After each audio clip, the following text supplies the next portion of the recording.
Welcome to Sweet Life Beat Life. We hope this video helps.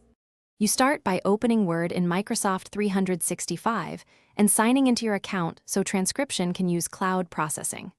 Once ready, confirm the audio file format, WAV or MP3 gives better results, and that your microphone works if recording live. Next, go to Home, click the Dictate caret, and choose Transcribe. Upload the audio file or press record to capture speech. This step sends audio to Microsoft's service for speech-to-text processing, so make sure you have a steady connection before proceeding.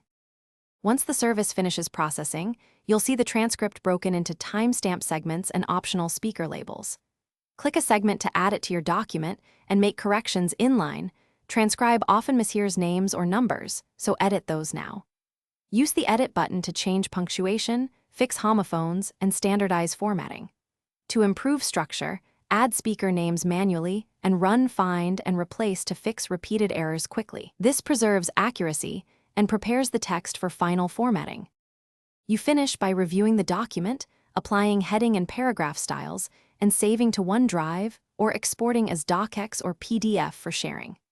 If accuracy is unsatisfactory, try re-uploading a higher quality audio file or re-record in a quieter, closer mic setup. This matters because background noise and low bitrate reduce recognition accuracy. If transcription fails, verify account permissions and internet access, and convert problematic files to 16-bit PCMWAV before.